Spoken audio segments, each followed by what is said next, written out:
Alors, maintenant, tu vas dire si c'est vrai ou si c'est faux, ou bien si tu ne sais pas. Écoute bien. Titsing admire sa tante qui a réussi à obtenir le cerf-volant. Il est heureux. Titsing admire sa tante qui a réussi à obtenir le cerf-volant. Il est heureux. Tu mets en pause pour réfléchir. Oui, c'est vrai, hein. Il dit Fa fait des miracles, hein. Faire des miracles, tu te souviens, c'est réussir à faire quelque chose qui paraît impossible, hein, qui est très très très très très difficile. Donc oui, il admire sa tante, c'était vrai. Bravo si tu as dit vrai. Mais aussitôt apparaît un nouveau problème, Queen a disparu. Mais aussitôt apparaît un nouveau problème, Queen a disparu. Oui, c'est vrai, il pensait si fort au cerf-volant qu'il a complètement oublié son canard qui a disparu. Donc bravo si tu as dit vrai. Il est tard, Fa refuse de perdre du temps à le chercher. Il est tard, Fa refuse de perdre du temps à le chercher. Et oui, c'est faux, hein. Il le cherche dans les rues, les cours des maisons, dans toutes les boutiques du village, sur le port, au milieu des jonques et des bateaux à vapeur. Donc il le cherche partout et longtemps, hein. Donc il fallait dire faux. Bravo si tu as dit faux. Titsing et Fa retournent chez eux dans la nuit. Titsing et Fa retournent chez eux dans la nuit.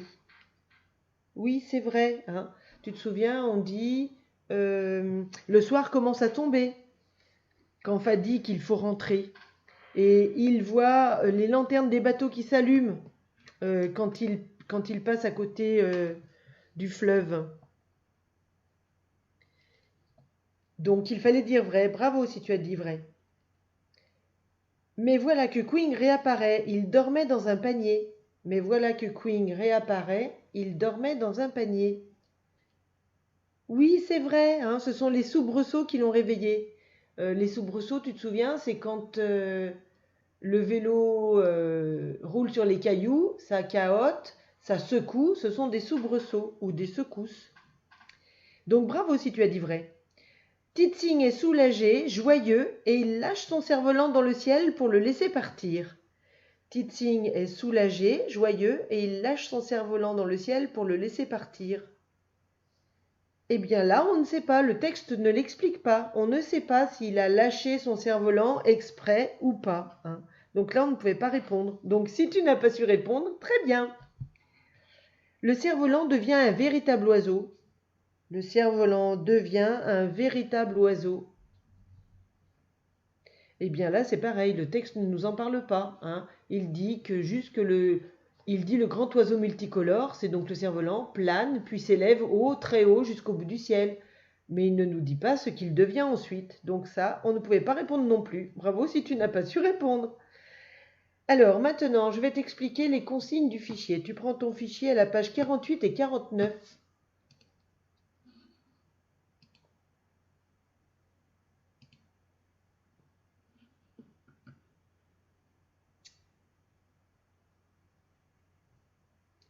Alors voilà, je vais agrandir pour qu'on puisse voir ensemble. Alors, dans l'exercice 1, tu dois entourer un titre possible pour cet épisode. Et tu vas voir, il y en a deux possibles. Dans l'exercice 2, tu dois répondre à la question. Cette lettre, c'est un Q majuscule. Attention, quand tu réponds à la question, tu dois faire une phrase. Tu dois mettre une majuscule au début, un point à la fin.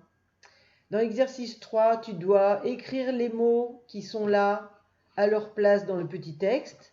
Et c'est un petit texte qui fait partie de la partie je lis. Le petit bonhomme qui lit. Dans l'exercice 4, tu dois écrire 1, 2 et 3 dans les cases pour dire la phrase qui raconte le début de l'épisode, le 1. Ensuite en 2, la phrase qui raconte la suite de l'épisode. Et ensuite en 3, la phrase qui raconte la fin de l'épisode. Dans l'exercice 5, tu dois colorier les mots qui sont là dans la grille. Attention, il y en a un qui est dans le sens vertical. Et dans l'exercice 6, tu entoures les bons mots. Alors ça, c'est une jonque, donc les fameux bateaux chinois. Les yeux, une boutique, on voit la vitrine hein, et la porte de la boutique. Un visage. Dans la page de droite, c'est une révision de la lettre G. Alors, la lettre G, tu te souviens, quand elle est devant une consonne ou bien un A, un O et un U, elle fait le son G. Alors que quand elle est devant un E, un I ou un Y, elle fait le son J. Donc ici, dans l'exercice 7, tu dois lire les mots et ranger ici ceux qui font le son G, comme gazelle, et ici ceux qui font le son J, comme girafe. Dans l'exercice 8, tu dois barrer l'intrus. Tu vas voir que tous les G font le son G, sauf un, et c'est celui-là l'intrus. Dans l'exercice 9, tu dois découper tous les mots en syllabes et tu écris une syllabe par case. Et ensuite, tu prends les syllabes qui sont dans les 2 cases bleues et tu trouves un nouveau mot que tu écris là. Dans l'exercice 10, tu rassembles les sons et tu écris un nouveau mot, ici et là, avec les nouveaux sons ici.